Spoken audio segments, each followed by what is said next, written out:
स्वागत है आप सभी को प्रकाश ब्लॉग्स में। और दोस्तों अभी हम टाटा जमशेदपुर आए हुए हैं और यहाँ रघुनाथ महाराज का दिवस है और महासम्मेलन का आयोजन है दोस्तों। तो यहीं पे हम पहुँच भी गए हैं। तो यहाँ पे देखिए बहुत सारे लोग यहाँ पहुँचे हैं और गोल्मी समाज का भी महाजुटान है। तो आप लोग देख सकते हैं इधर जितना भी आदमी लगे हुए हैं दोस्तों। इधर बस खड़ा है और इधर बहुत से छोटे छोटे गाड़ी आए हुए हैं और कुछ गाड़ी बाहर भी लगे हुए हैं। ये सत्ता के लिए जो पंडाल बनाया गया है। तो चलें फिर हम आगे आप लोग को दिखाएंगे।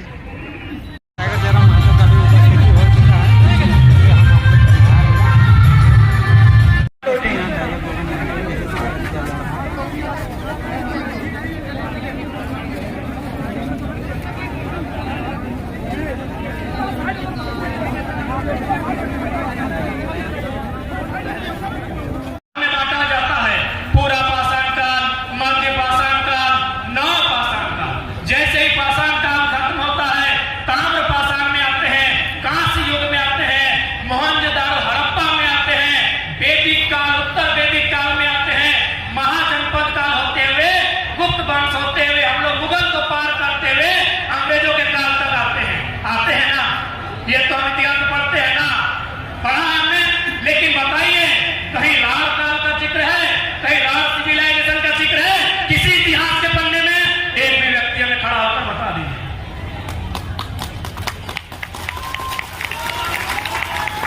तो यदि राढ़ सिविलाइजेशन का कहीं जिक्र नहीं है तो क्या हमारे दादा परदादा जो हमको बताते थे हमें राढ़ लोग लगे, क्या ये गलत है? इसका मतलब हमारे पुरखे बताते थे, जो अनपढ़ थे, जिनको स्कूल कॉलेज से मतलब नहीं, वे लोग हमको बताते थे कि हमारी राढ़ लोग लागिए। तो भाई राढ़ सिविलाइजेशन होना चाहिए, राढ़ सभ्यता होना चाहिए, राढ़ काल होना चाहिए। जैसे पाषाण काल है, नव पाषाण काल है, मध्य पाषाण काल है, बुद्ध काल है, जैन काल है, मुगल काल है, महाजनपद काल है। राढ़ काल होना चाहिए कि नहीं होना चाहिए? कहाँ है किसी इतिहास के पन्ने में राढ़ सिविलाइजेशन का जिक्र है? यानी सबसे पहले चालाक लोगों ने क्या किया? हमारी सभ्यता को इतिहास में कहीं स्थान नहीं। अब ये मत पूछिए कि इतिहास लिखने वाले सब बहुत बड़े महापंडित थे, उनसे भूल नहीं हो सकती है, उनसे भारी भूल हुई है। और उन्होंने बिल्कुल चाटुकारिता में और द्वेष में घृणापूर्वक इतिहास को लिखा है। मैं नाम न लेकर को उदाहरण देना चाहूंगा, क्योंकि मैंने इतिहास की बात कही है और मैं एक्सप्लेन इसलिए कर रहा हूं कि लोगों ने इतिहासकारों से भूल कैसे नहीं हो सकती है। क्योंकि पढ़े लिखे लोग हैं, बोलेंगे वे इतने बड़े इतिहासकार थे, उनसे कैसे भूल होगी? हो सके हम ही लोग गलत है, राढ़ सिविलाइजेशन नहीं था। तो मैं बताता हूं इतिहासकारों से कैसे भूल होगी। एक राजा का नाम आता है, कहा जाता है कि उस राजा ने, मैं नाम इसलिए नहीं लूंगा क्योंकि लोग जाति धर्म से जोड़ देंगे, उसके बारे में कहा जाता है कि उस राजा ने भारत में जब आक्रमण किया था तो तोप के गोले से आक्रमण किया था, तोप के साथ। ध्यान दीजिएगा मेरी बात को कि इतिहासकार भूल कैसे नहीं कर सकते हैं, इतिहासकार धोखा कैसे नहीं कर सकते हैं, इतिहासकार बेईमानी कैसे नहीं कर सकते हैं। उन्होंने क्या बताया कि 1500 के पीरियड में भारत में एक राजा आया विदेशी, उसने गोला के साथ जो तोप होता है उसके साथ भारत में आक्रमण किया। फिर वही इतिहासकार बताता है 30 साल बाद उसका नाती ने तलवार से युद्ध लड़ा। क्या समझे पढ़े लिखे लोग? दुनिया में पहले लालटेन आया है या एलईडी? पहले लालटेन आया है, सिंपल सा बात है। पहले तलवार आया होगा, फिर तोप आया होगा। इतिहास क्या क्या कह रहा है? दादाजी तो तोप से लड़ा रहा है और नाती को तलवार से लड़ा रहा है। मैं नाम नहीं लूंगा क्योंकि इसमें धर्म और जाति की बात आ जाएगी। 1500 का पीरियड है, आप चेक कर लीजिए। भूल हुई कि नहीं इतिहासकारों से? राढ़ सिविलाइजेशन को इसी प्रकार खत्म कर दिया गया है। इसलिए नई पीढ़ी उन्हें गर्व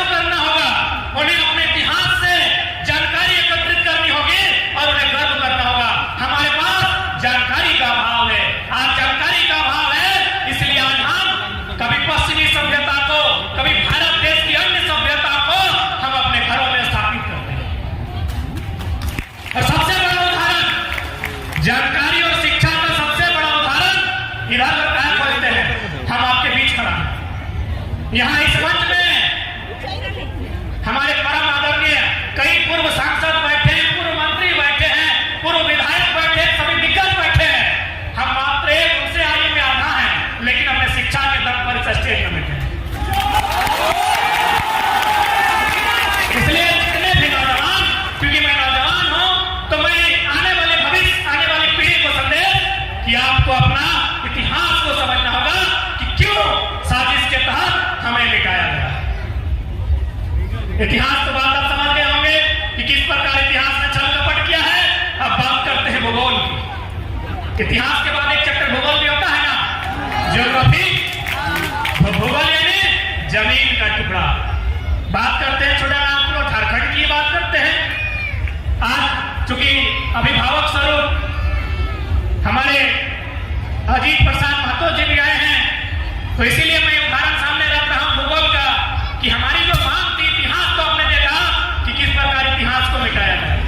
आप लोग समझ रहे हैं मायरा मौसीरा काकीरा टुकड़ा बच्चे ना कि किस प्रकार इतिहास में हमारे गौरवशाली इतिहास को लोगों ने किताब में रखा ही नहीं, तो हमारे बच्चे कैसे पढ़ेंगे।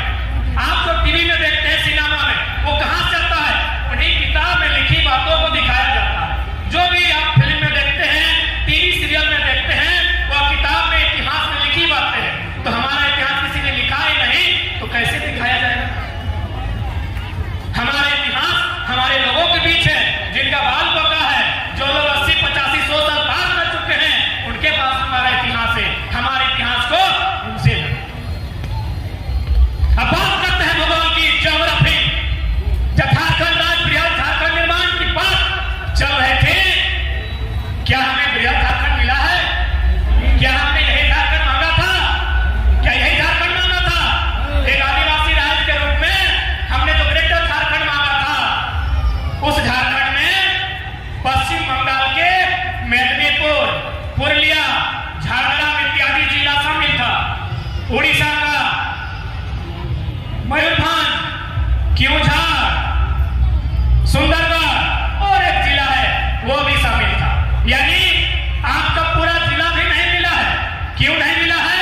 ना पूरा अगर राज मिलता, जहां तक आपकी मांग थी, यानी अभी हम बंगाल का हिस्सा मांग रहे थे, हम यदि उड़ीसा का हिस्सा मांग रहे थे, इसका मतलब वे लोग हमारे थे।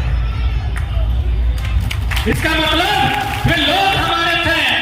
वे लोग यदि हमारे थे और यदि हमारे इसी राज्य में वे लोग आ जाते हैं, तो हमारी शक्ति दुगनी रहती कि नहीं रहती। उन्हें आगे परिचय थोड़ी देना पड़ता कि हम उड़ीसा से आए हैं, हम पश्चिम बंगाल से आए हैं, हम झारखंड से आए हैं। एक ही परिचय होता, हम ग्रेटर झारखंड के। आपके भूगोल को डैमेज किया गया, इतिहास को डैमेज किया गया, भूगोल को डैमेज किया गया। पॉलिटिक्स की तो बात ही मत कीजिए, वो आप लोग समझते। इकोनॉमी की बात कीजिए। ये जितने भी बड़ी बड़ी ऊंची ऊंची बिल्डिंग्स टाटा जमशेदपुर में आप देख पा रहे हैं, चले जाइए 50 साल, 60 साल, 70 साल पीछे, ये जमीनें किनकी है? टाटा की है। अरे टाटा खुद इंडियन नहीं है, इंडियन। टाटा खुद भारत का नहीं है, उसकी जमीन कैसे होगी? टाटा खुद भारतीय है और जमीन हमारी है। टाटा जो आज कहता है भारत की अर्थव्यवस्था में हमारा योगदान है, उनसे कहिए आपकी अर्थव्यवस्था में हमारा योगदान है। Economic damage, economic damage, historical damage, geographical damage, political damage, economical damage, यानी पैसा सभी आपको मार दिया। आपके लोग कहां हैं? उषा मार्टिन रहे, टाटा रहे, टिस्को रहे, स्टील रहे, बल्लभ रहे, आपके लोग वर्कर ग्रेड में हैं। आपके लोग वर्कर ग्रेड में हैं और वे लोग सीएमडी, जीएम के रेंज में हैं। इकोनॉमिक डैमेज, इकोनॉमिक डैमेज समझ में आया ना? ये इकोनॉमिक डैमेज है। आप बात करते हैं कल्चरल डैमेज, कल्चरल यानी संस्कृति। हमें बताने की क्या आवश्यकता है? हम अपने घरों में जाके देख लीजिए, हमारे पुरखे कहते थे 12 माह से 13 कोरा, अभी 26 को हो रहा है।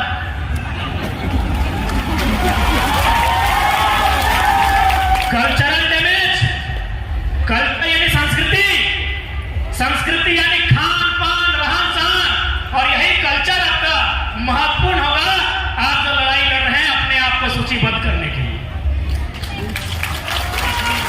आपका कल्चरल आइडेंटिटी आपको मजबूती के साथ, आपके नेक नेगाचारी आपको मजबूती के साथ आपकी सूची की लड़ाई में, आपकी पहचान की लड़ाई में आपका बचाव करेगा। संस्कृति डैमेज हुआ है ना, मां मौसी लोग अच्छा से समझेंगे। हमारे पुरखे कहते थे ना 12 माह से 13 का पर्व, कहते थे ना कि हमारा पर्व वही है जिसमें मूड़ी चूड़ी और गुड़ी चलता हो।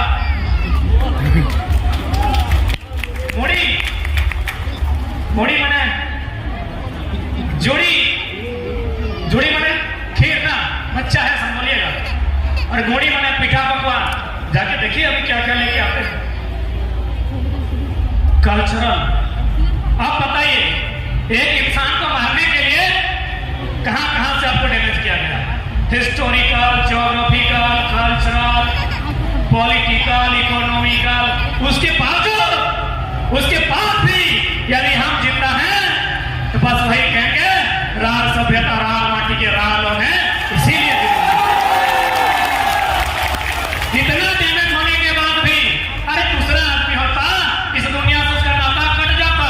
इतना डैमेज होने के बाद भी यदि आज हम लोग जिंदा हैं तो भैया वही जो इतिहास में नहीं लिखा है, हम राज लोग हैं, इसीलिए जिंदा है।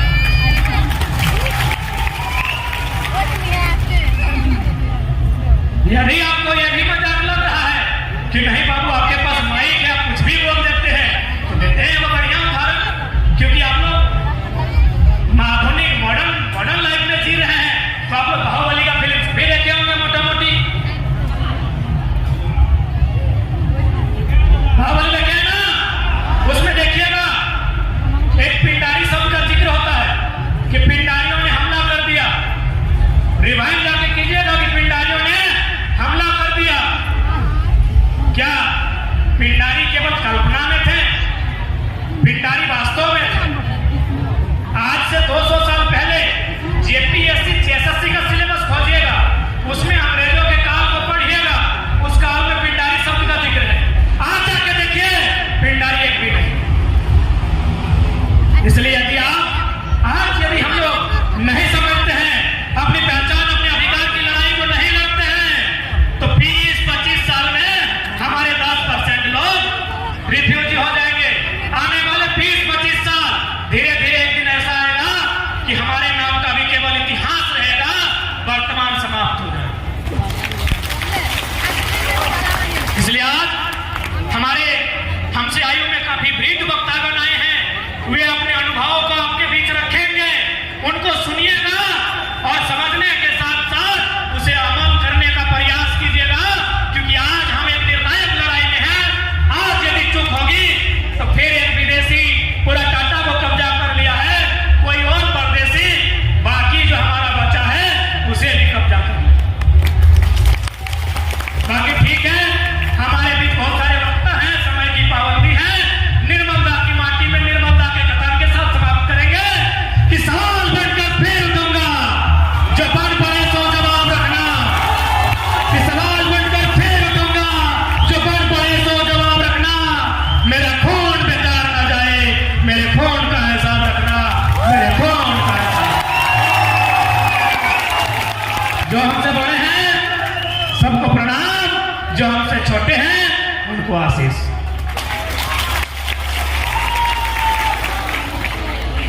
बहुत बहुत धन्यवाद टाइगर जयराम बाबू। इनके लिए एक बार जोरदार तरीके से हम लोग ताली बजाएंगे।